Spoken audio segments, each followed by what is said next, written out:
I have to say, I think the remarks I've planned today are so pertinent to what is taking, what is taking place in our world as we're hearing about the Trump effect actually bringing forward a deal with Israel, Hamas, and the hostages.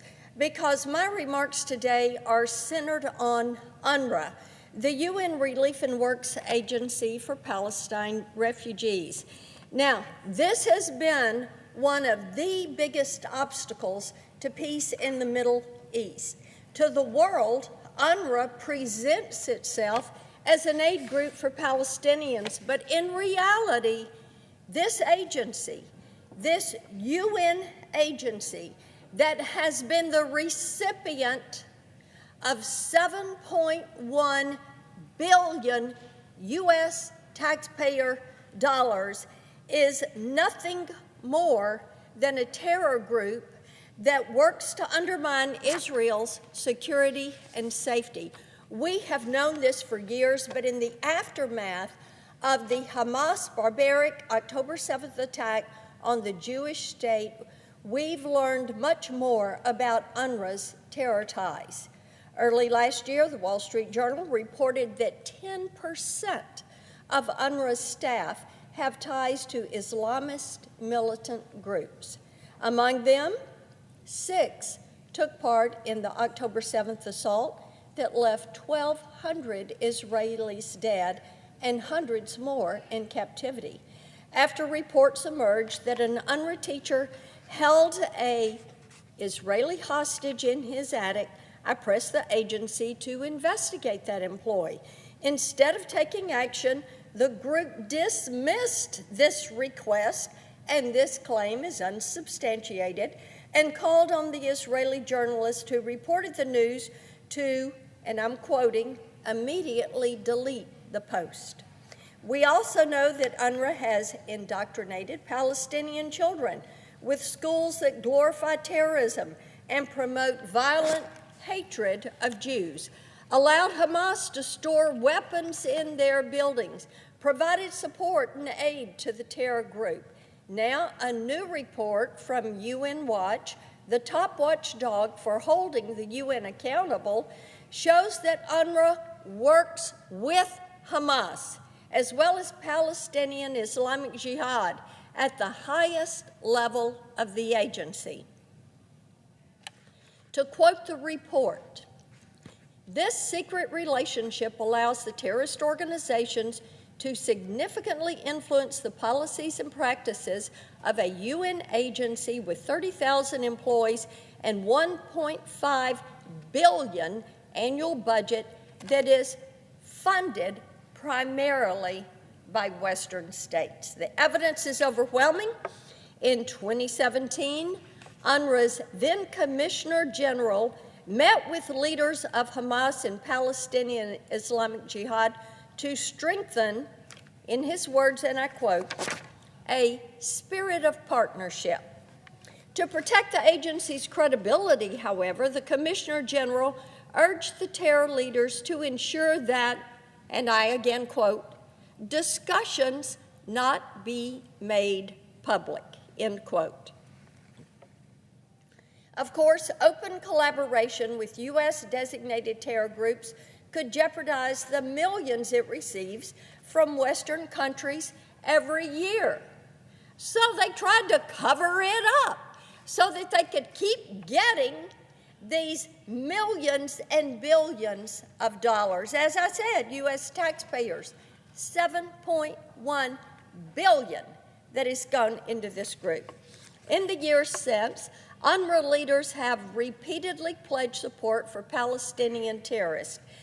That same year, the agency's Lebanon director told terror leaders that UNRWA hoped to have a strong partnership with them.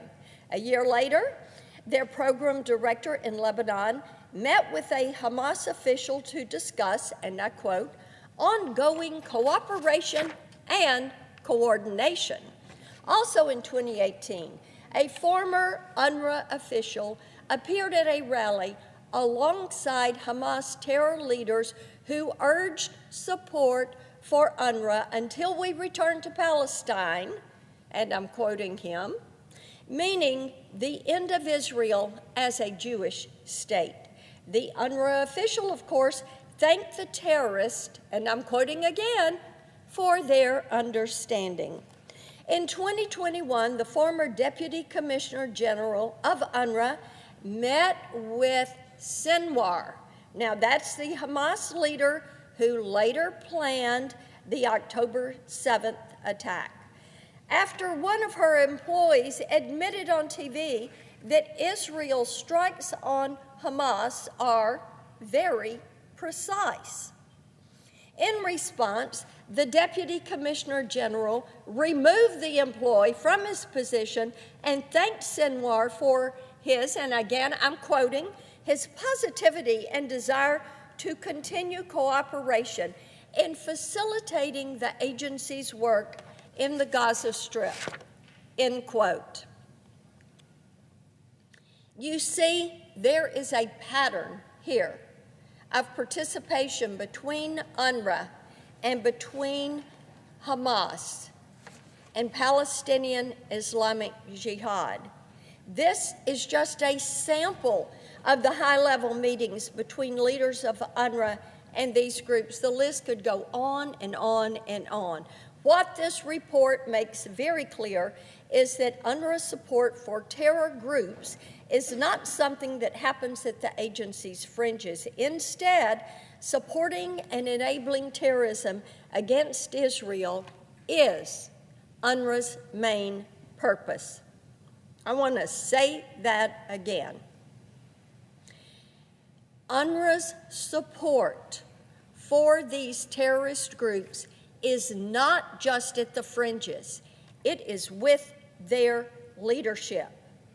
They are supporting and enabling terrorism against Israel, and we need to realize this. This is why President Trump canceled U.S. funding to the agency during his first administration, and it's why President Biden's decision in 2021 to restore that funding, over $730 million that year, was a huge mistake. After the October 7th attack, I led the charge in introducing legislation to defund UNRWA, and in March of last year, President Biden finally signed into law a one-year ban on that funding.